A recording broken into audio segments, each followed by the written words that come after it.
It's so good to be here in a room of very diverse young producers. So, without further ado, let's get started. Let's start by talking about the one thing that we love and hate at the same time as producers, crowdfunding. So, crowdfunding is a heavy part of the pre production process. Can you guys speak to the process of connecting with people and getting them to contribute to the film? I've found that like the more projects that I've done, or the projects that I've seen from the outside, not as a producer, are really successful when there's like something that like I should say no one's ever seen, or like few people have done. Like I know one person who threw a party for their film and charged everybody a cover. And unfortunately, because of COVID, like things like a tag sale or a party or something like that, or a bake sale might not really work. But I think it's going to be interesting to see how that adjusts now that we have a post-COVID sort of, or not post-COVID, but kind of post-peak COVID sort of world. But I love that sort of crowdfunding, and I think it tends to be really successful and something new. For me, it's all about finding out the director's connection to the material. How do we find a way to incentivize people to connect to that material? How do we, reduce it to things that we can give out? How does that tie in with, the larger story? So I always find my role in a Kickstarter one to be very logistical and very advisory, but it has to be grounded, I think, with that, particularly in independent short films, around the one person that the story is the most personal for and is really like our leader. Something that I always advocate for in kind of the same vein as world building is trying to produce more art out of it, whether it means like some type of original animation or a video delivered like in character. I think by even getting the people who will eventually work on the film to produce original content for the crowdfunding campaign kind of provides this like organic opportunity for people to share the film as if it's their own. And like, I think that's such an important way to cast a wide net, is to really make people feel like family and make people, make sure that the culture of the set is being built before the film even exists or has any money. Yeah, I think one of the like most heartbreaking things I see with a lot of crowdfunding campaigns is they do really, really well in their first week or so of the campaign being up, and they kind of putter out after that. And then it's just this campaign that's up for another 30 to 60 days and no one's really donating, and it loses momentum. And so I think that that's actually one of the things that you really have to plan for well in advance of launching your campaign, is how you're going to keep people interested in your film after that initial launch. I think a lot of it comes down to just pushing out different kind of marketing and publicity material surrounding the film to keep it on people's radars. And in terms of keeping that engagement, how does that affect the initial crowdfunding campaign? In my experience, I tend to click away from campaigns that have videos longer than a minute 30, 2 minutes long. How do we keep and like continue to bring out those marketing spurts and engage potential audiences to contribute to the funding of the film without, losing them in a sea of content and content that may just be too long to be effectively engaging them?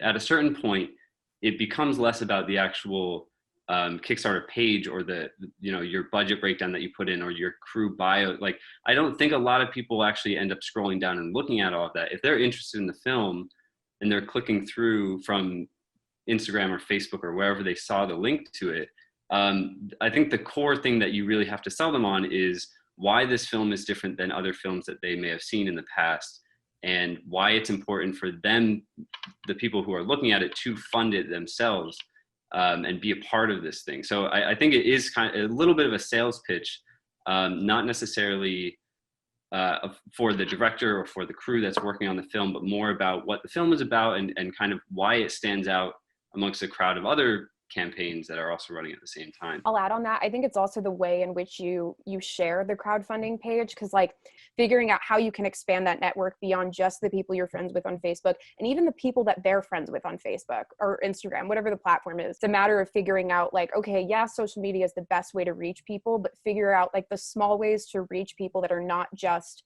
hey, here's my post, and okay, here's my post the next week and the next week, because the same people are going to see it and they're going to be like, I don't have the money or the resources or whatever it is. I'm worrying about my own film. So kind of finding those ways to go out there, and also just trying to, once you do one film crowdfunding, your friends and family donated, but what about the next film that you have to do crowdfunding for? Who are you going to go to then? To Madeleine's point, it's really about, I think you said something about contacting audiences that are outside of that traditional social media part. If you're doing a period film, it's about, reaching out to your local, like, historical society. If you're looking for locations that way, they're more than happy, more often than not, to put on their Facebook page that someone is really trying to film in a really old house, and reaching out to groups of people that this means something to.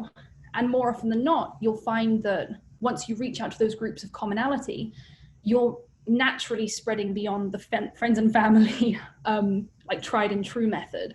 We talked about engaging an audience to contribute to the film. How about your own personal experience? What do you look for when you take on a project, when you look at a script for the first time and working with a director? What do you look for in that relationship?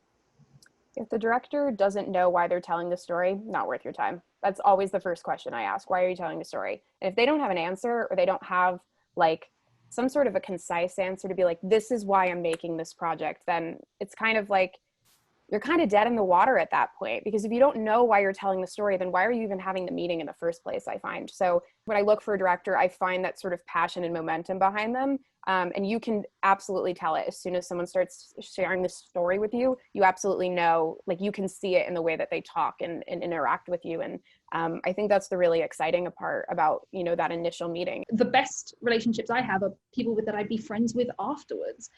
And a lot of that comes from that interpersonal relationship. And my background is primarily in things like music videos and short narrative films. And for music videos particularly, I look for flexibility, because so much of, and at the very least, I think an accommodation and understanding of the often enormous limitations behind those. They come together often so quickly.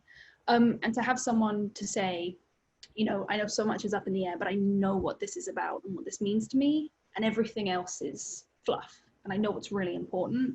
That clarity is like a leader I can follow into battle. Like, very similar to a very foundational, like, why and intention is also just like kind of creative conviction. Once producerial decisions need to be made and big ideas need to be stripped down, if people do not have conviction about exactly what elements of a shot or what elements of a concept are most important to them and most essential to whatever it is they're trying to communicate, if they don't have that knowledge, like, in a really thematic, emotional way, then it will be impossible to make tough physical, financial decisions about what needs to go and what's worth keeping. Yeah, kind of on my director first date, I love to kind of come up with new ideas for their script or for their endings and their openings. I'm like, what if you did this? What if you did that? Just kind of to test the waters on, like, oh no, I'm confident that I need to end it this way because I'm rooted in this character's perspective. And like, I would rather take a hit on, an idea being shut down than someone that is open to everything. So creative conviction, for sure. I think there's also a need for the ability to kind of compromise and adapt to things that they can't necessarily control, or without getting frustrated, I think is a big thing. And having the confidence that, even though it's not necessarily what they dreamt of, it's still, they're figuring out a way to tell the same thing through another visual or another set or actors or whatever it may be that they have to compromise on. I think too, like, you also want to find a director that's going to be willing to give script, like have you give script notes, that sort of thing. I liked what you said about testing the waters, because I think it's kind of funny. It's like a sneaky way in there, but I think it's also too, like, you want to have a director that's going to trust you and is going to allow you to give notes on the script. That's one of the deal breakers for me. Like, if a director is not willing to take script notes for me, then, what's the point? Like, your story's not there. You're bringing on people to help make your story come to life. I find that in school, sometimes a lot of kids are like, all right, you're here to help me get the money, and then we shoot the film and see ya, bye, ending up in post-production without you. And it's like, no, I'm supposed to be here the whole time. And I think early on producing, like my sophomore year, of college, I think there was like a couple projects where you kind of just fall for whatever reason off it. And, you know, maybe you guys aren't communicating as well. And then, you know, the film's in a festival and you had no idea. And it's like, why? You want to be able to trust that director and know that you were there every single step of the way. And I think that's a great point as well, because I think so often our job becomes so unsexy about insurance, scheduling, like money. And you so often become like the no person. And I kind of totally agree that the relationship between producer is a kind of a logistics person and the director is the creative person. I don't believe in that dichotomy at all. There's so much overlap, and it's why I speak to a director having a stronger production muscle and not resenting the process of things, locations falling through. And it is, I know, very tedious, but at the same way, like, do you see in me creative value? Do you take my notes? Like, are you interested in what I have to say? You know, if you don't really deeply respect each other, and that kind of thing only comes with practice and real trust and experience, then it would be difficult to make super fluid decisions. And obviously we're all gonna work in circumstances one day that are less comfortable than others, and we can't always make movies with our best friends. But I do think that, yeah, just cultivating a relationship independent of the film is like critical to operating as a unit. 9 times out of 10, especially when we're in school, you start relationships and you start projects and you don't have like 5 or 6 of those things that were described. So how important is risk in the work, in taking a chance on something that's different or unique, even though all the pieces are not there? And then, you know, was there ever a project where you did take that risk and it kind of backfired on you? One of the projects that I think was a huge risk, but it was probably the best risk. Harrison and I produced almost everything together. Not everything, but almost. But I think one of the projects we did was a film we did in the Dominican Republic called Verde. And that movie we had like no money on. And it was our first feature we had done. It was like 11 people in Dominican Republic. I was the only producer out of 3 producers that went down for like, how long? 16 days, almost a little over 2 weeks. And it was like really kind of scary, but probably the best experience ever. And the film's doing really well now. We've gotten into a lot of festivals, which is great. And you just have to take a risk on the project and the director. Like, we had both worked with a director on a short film he had done called Champions, that won an award at NYU Wasserman. And so we had this sort of really great experience with him kind of building a project up with like very little resources, but having it be really successful and really what he wanted it to be. And I think with this project specifically, like, that's the risk that we took, and it was such a good one. I think with that film, we had a lot of different hardships, but it's one of those things where you kind of just have to evaluate along the way and make quick decisions. Like, you're on production, you run out of money, what do? Like, I'm calling from Dominican Republic to Harrison in the US being like, hey, we got to get some more money in here. Like, let's, you know, and that's just how it works. And that's just part of the job. Totally. And I would also say, I think, when, to your original question of, you know, it's something different and unique, like, how do you know if it's worth taking the risk? To be honest, you should probably do it if it is different and unique. Yeah. I think the riskiest thing is doing 2 people in a room and you've turned pages and 20 pages are over and you're not interested. And if it's something that feels really different, it's a risk, like, not to do it, as romantic as that sounds, but it's so true. And back to Madeleine's point about, you are making, it's like Murphy's Law, to the most extreme. So often, you know, truck engines explode, you're shutting down highways, like it can get really intense really quickly. But all of that, all of those calls for you are not, they don't feel like risks when you have the right material. There was a time when I was sitting with a NYU senior, and he was going over a thesis film that he wanted to make, and it was just way too long to be a student, like just ridiculously long to be a student film. But it was really, really like juicy, and like there was a lot of stuff that I wanted to know more about. And I was like, I don't know if this is a short film. I feel like this is actually a feature, not a short. We might as well just try to do it as a full feature and see if it works out. And it may not work out. It may just be a complete disaster, but I think we have something really special here. So next day he like dropped out of his thesis class and we were like off and running. But it was definitely, and I think back to that moment now, I mean, we ended up getting picked up by some other bigger producers. Then we shot last December and we're finishing up post now. And it's by far, you know, the biggest, for me, it's the biggest project that I've done so far. And I keep thinking back to that moment. And if I hadn't kind of even suggested that we try it as a feature just because that was a super, super risky decision, especially for him. I mean, he basically said that he wasn't going to have a thesis film coming out of college as a director, which is usually like the calling card that you use. I think you just have to go for it. I don't think there's like really any other option, because the other option is you just make either a lesser version of what you would like to make, or you make nothing at all. And I think there's not really any choice there at that point. And I think there's always an element of risk if you've never done it before. With your first feature, the first time you're on set as a producer, it's always risky, but I think that's really an important sign of growth, is if you're doing something that you simply haven't done before. And as a producer, your job is the doer of things, and you're there to make sure it happens and gets in the can. And it's a lot of pressure, but the risk of it all is I'm actually growing. I'm doing something I haven't done before. I mean, I don't know about everyone else, but the first time I produced something, it was on accident. And I feel like a lot of people could probably relate to that, beginning into things. And then someone's like, oh my God, like you fixed someone else's mess. Like, can you produce mine? And like 6 months later, you're 3 projects in, and it's like too late to turn back. So yeah, recommendations are everything. It keeps spiraling. You get pigeonholed, and sometimes it's a good thing, and sometimes it's a bad thing if you don't want to be a producer. But if you do want to be a producer, or realize that you want to be a producer through that, it's the greatest thing. Word spreads. It's funny because I always think about that. I'm like, is this just one big accident? Like, have I been pigeonholed based on one performance that I gave 2 years ago?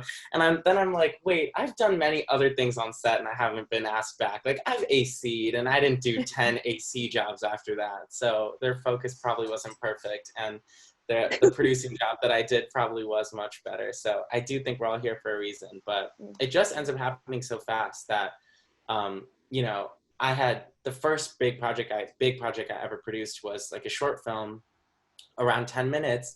And then when I was asked to produce a music video, I had no experience in that. I had never done anything like that before. And, I had such a good experience that I kind of got used to the way, oh, this is how I work as a producer. Like, this is how I'm going to handle things. And this is who I want to be as a producer. And those molds are very short-lived. And it's important to constantly take risks and take on jobs that shoot in 6 months, or take on jobs that shoot in 6 days, and take on different genres. And like, 2 productions will never be the same. And I think it took me a long while to get comfortable with this idea that I will never develop a hard and fast way that I operate, because the nature of the job is so ever changing. I definitely think we constantly take risks because it's just important that you don't get too settled in your ways. Absolutely. And for those of you in the audience who are considering being first-time producers, or somehow ended up getting pigeonholed into fixing someone else's problem, just remember that like risk is something that you assess yourself, and you grow into what is comfortable for you, or how uncomfortable you feel like being for a particular project. If you really care about the vision and the director and the story, then you're more willing to take those risks and go for it. So we talked about the symbiotic, codependent relationship between the producing team and the director for the most part. Let's talk about actual team building the rest of the creative team. What do you look for in creatives, and how do you know when your team feels complete? I think that that's one of the things I enjoy most about producing is team building, because I think that beautiful things can come out of pairing up people who have similar sensibilities or think about art in the same way. So that's, for me, one of the most fun parts about producing. I don't like producing alone. I like to have another collaborator, and Madeleine has been that collaborator for most of the stuff I've worked on. But I think it's important to have at least somebody else who's in the same boat with you, who you can bounce things off of. And if you're confused and they're also confused, then I think you're rightfully confused. Like, I think that you can kind of figure out things together much faster than if you're just by yourself. In terms of building a team outside of the producers, what it really comes down to are those personal sensibilities. Because I think of, a crew of people that don't necessarily get along is going to actually really, really hurt your film, regardless of the talent of each one of those individuals. I think your director should be trying to build friendships and relationships with their crew members outside of this film as well. If they get along as friends, I think that they'll do really well as collaborators as well. With lower positions, like, I will take someone who is really, really like positive about wanting to do the job, is super eager about doing it. We'll just say it's a grip role. I'll have someone who's had no experience as a grip, but is ready to do it, versus the person who is a grip and has a bad attitude, like, or has had experience and has a bad attitude. Like, I won't take you. And I've chosen people because of that before, because you have to have a good repertoire with one another on set. And I think it does vary on the set. A short film that Harrison and I had also produced with our friend and other producer, Ori, we did at my home in Connecticut. My mom did all the cooking. We were shooting on a sheep farm 40 minutes from my house. And like, it was stressful, but I had 30 kids packed into my house, and then my neighbor's house as well, because they let us occupy a room of theirs. And that was a really fun set. Like, we all got along really well. But, you know, we made sure to choose people that we knew were going to be okay sleeping on an air mattress. It goes back to my point. I think attitude's a really big thing. Obviously, with department heads, like, you got to find people that have the experience. But some of those lower positions, like, you know, I'll give a freshman the experience. I don't really care how old you are. Like, you know, if you're able to do the job and really willing to, then by all means have it, you know. And I think to that point as well, is understanding, the one thing that I look for particularly is like understanding your context within the film as a whole, like knowing where you stand, because there's so many departments, there's leadership roles, and then we're all deferential to our director, but then we all have to maintain the idea that the production still needs to get done. And I think the biggest, you know, professional put off is anyone who thinks that everything revolves around their department. And people who understand that departmental context and the way that they mesh together is just so important. And a lot of it goes back to your personal relationships. Some of it's ego. And within a producerial team, I think within a partner, I'm looking for, if someone has a completely separate skill set than me, that's perfect. But really, principally, it's, I think, a level of trust. If you can maintain a sense of integrity, that every email you send is with a kind and professional tone, and so much of it can get so stressful towards game day. But it's kind of like leading by example is the most important thing, and being able to deal with difficult situations with that both candor and kindness, I think, is the most important thing. I think kindness from any producer, you can probably maneuver any situation. I think too, it's also one of those things, like, you want to find people that you know are going to treat you like a producer.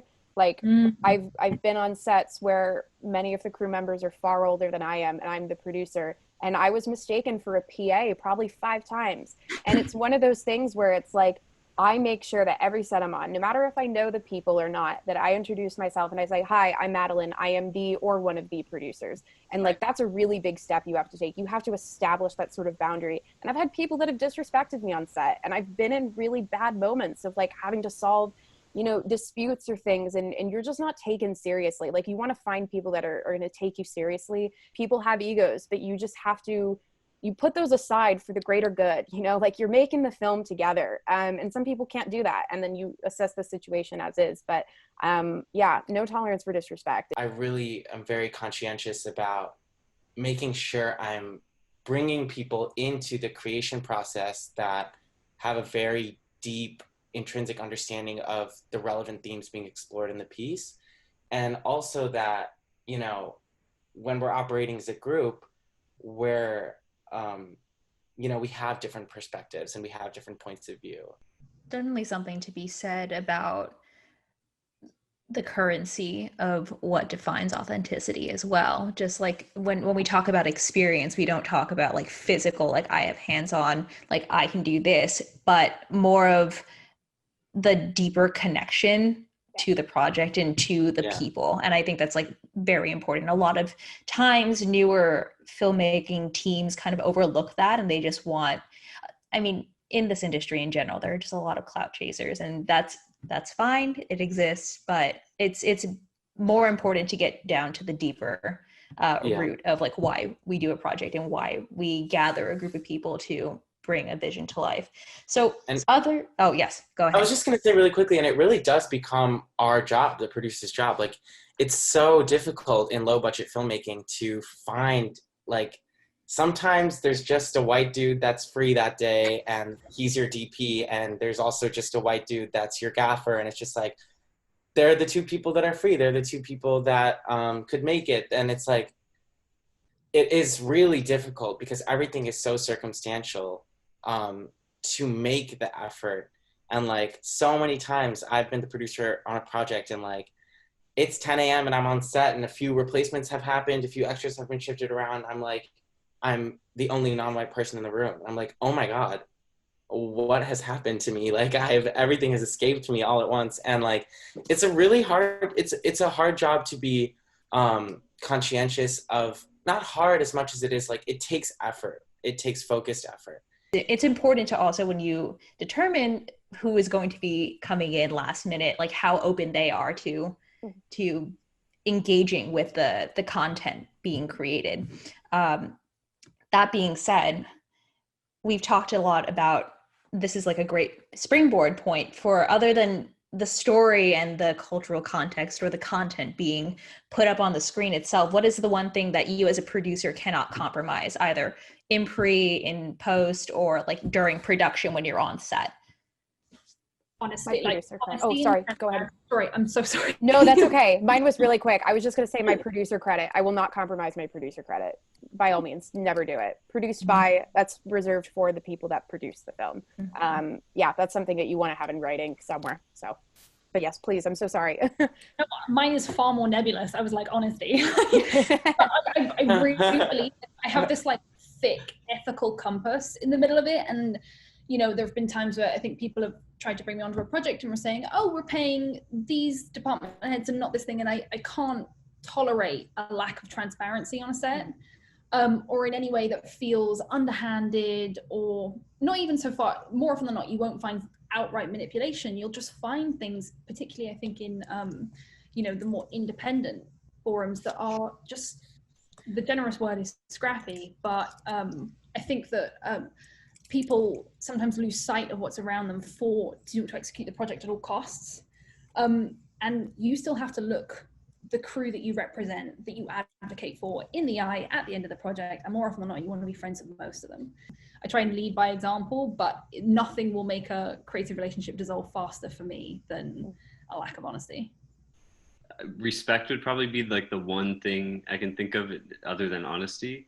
I think and there have been plenty of sets that I've been on where halfway through the day, all respect is gone from everyone. Like everyone is just at each other's throats, and it's horrible. And as a producer, it feels awful because you put everyone in this position, and like you said, you do have to look them in the eye at the end of the day. And I think even if you come out of a project and it's difficult and it's frustrating, and you've been on your feet for like 14 hours and you went overtime and you went over budget and anything that can go wrong, I think as long as you still have the respect of the people that you are working with, and everyone comes out of it, not necessarily having had a great time, but willing to work with you again because you showed them respect and they showed you respect. I think that to me is the one thing that I need on a set. I would say the one thing that I wouldn't compromise, and this is like kind of a short and easy answer again, is like breaks. I just don't like to compromise breaks and turnarounds, and that stuff gets kicked to the curb so quick. And like nothing is worse than a crew that has worked 16 hours and didn't sleep enough and ate food that made them tired. So I'm definitely a stickler about like everyone needs to chill out right now and like have a laugh and like eat something, and like that's needs to happen immediately. And I hate compromising, like, you know, people's downtime and people's time to like regenerate. And I think about it so many times where it's just like the AD's running late and it's like, should we just get one, like, should we finish the scene before we break? Like, then while we're breaking, we can start setting up the next room. We can move the camera. We can light the next scene. Every time I say, no, we're going to take this last shot after lunch, I don't regret it. And the shot's always better and people can set up the next shot quicker. And yeah. Morale just morale. It always gets boosted when you do things like that. And it always gets destroyed when you say, no, we're finishing the scene before. No, we're finishing the scene. Then that's when you really screw yourself. Right. And food, Shuni, you bring up a good point. Like food's really important. I guess I have a lot of things I won't compromise on. But like food is so big. If you're not putting attention and care into food, oh my God, like that's, you know, it's the worst. Maybe the food's not good and then morale gets worse. I always think the moment where morale is the lowest, or the energy and just, I don't know, the lowest point of the day is right after lunch. As soon as you go back into things, you kind of want to like meet that middle point with like, you know, great morale and like, hooray, like we got as much done and we're going to worry about the rest of it afterwards. All of these things are things that we all have probably compromised on in the past. Yes. That's Definitely.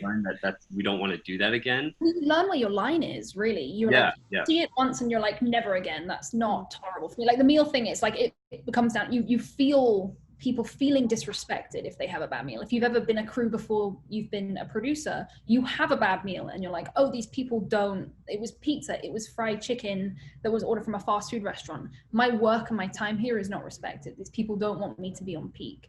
And the second you're a producer, you're like, that's never, no one's ever going to walk away with that feeling. I'm not perfect, but they won't feel that.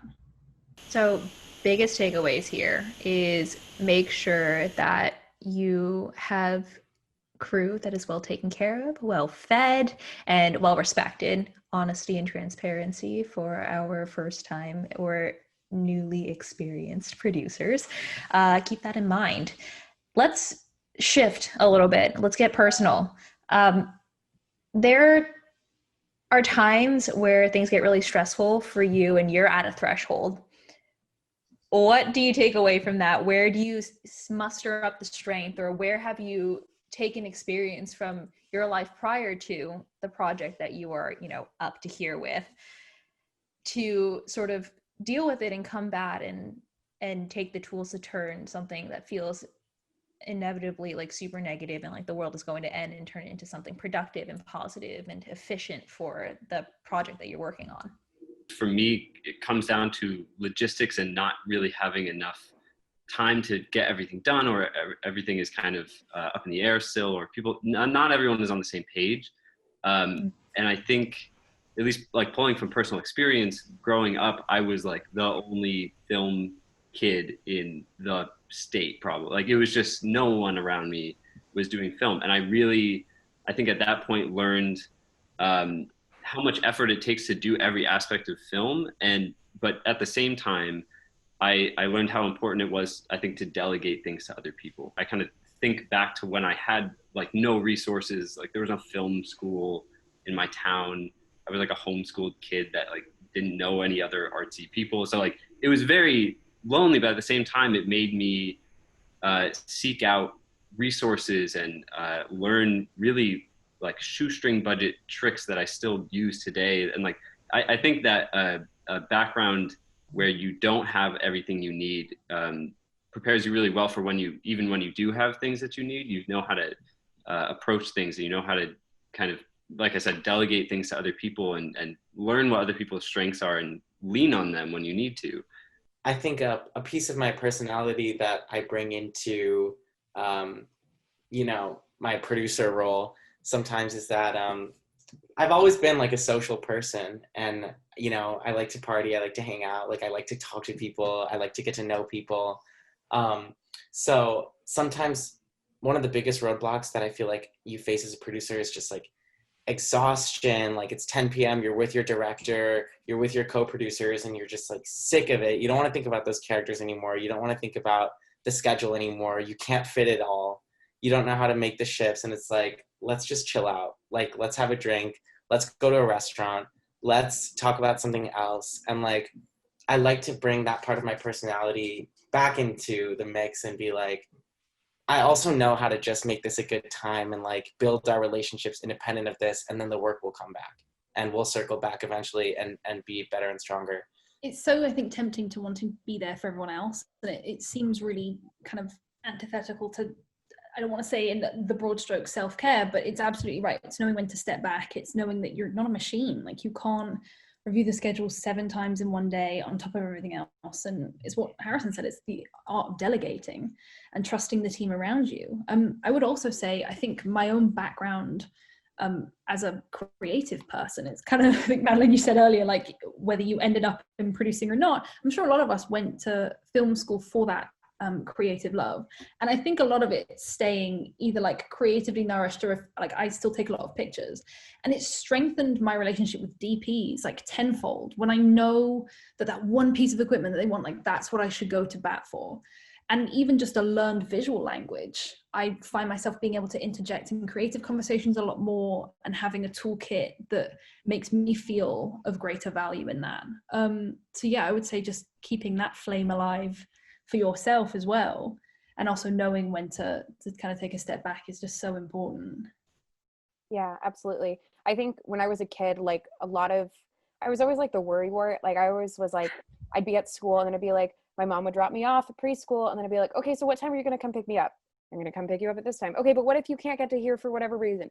Okay, but what if this happens and what if this happens? And like, it's definitely grown with me as an adult. And I think like a lot of what I do is like, if there's a really stressful situation, I check like all of the different, boxes that I can. Okay, was this done? Was this done? Was this done? I'm a very scheduled, detail oriented person. And sometimes like you just have those moments where everything just kind of is like in a weird sort of place and you're really stressed out. Like I've called Harrison before freaking out over the phone. I'm like, I can't do this right now. And like I think the beauty of having someone to produce with is like you can have those really raw moments and then kind of be like, all right, this is what we need to do and this is how we need to move forward. And I think it's like a pattern of producers were probably all control freaks, and like Yeah. part of that is like such a good thing for us to do. And it's only like 3 years into my producing career that I'm like, actually I need to chill out. I think there was a saying that I've always heard is like the bullet's already been fired, which is how I part with the idea of like Murphy's Law screwing everything up. And just like, if there's a fault, we're going to meet it tomorrow. It's always the night before a set that I get the most, oh God, it's like, we're going to get on set, we're going to do this, we're going to do this. And realizing that if there's a mistake, it's not, I probably didn't make one, but it's not going to be fixed right now and we will deal with it. We will deal with it in the morning. It's a healthy balance. Like burnout's real. Like you can really hit that point.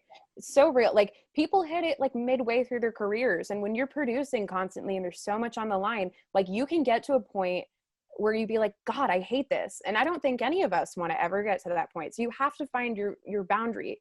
And, sometimes someone has to set the boundary for you and be like, stop, and because sometimes you're just so invested in something that you might not think that you have the capabilities to stop it because you are the producer. You're supposed to make things happen. And just to speak to like all of us probably being control freaks, like I have the most like stereotypical like mini producer resume ever, like musical theater, student council, just like picture the most annoying like vocal kind of school activities you can, and like I was most likely into them. So like I do feel like we always bring a bit of ourselves to the table, like we're here for a reason, and that's partially or probably a lot to do with who we were as kids, and like just the ridiculousness that comes with having to make decisions. Not everyone takes joy in doing that. So you have to be a very certain brand of like the worst to have an interest in that, which I'm sure we all are. Well, that definitely is a great place to stop for us now. I feel like I've learned so much from all of you just about your personal journeys and like the importance of being in tune with yourself more over than the rest of your crew. First, you have a responsibility to yourself as a producer to make sure that you don't burn out and have that cascading effect for the morale of your crew. And I just want to thank you all for taking the time to have this very insightful conversation.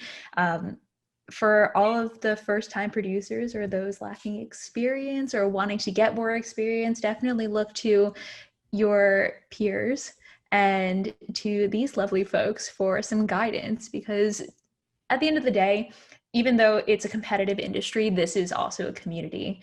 So always feel free to reach out. And that concludes our 4th roundtable discussion of the craft.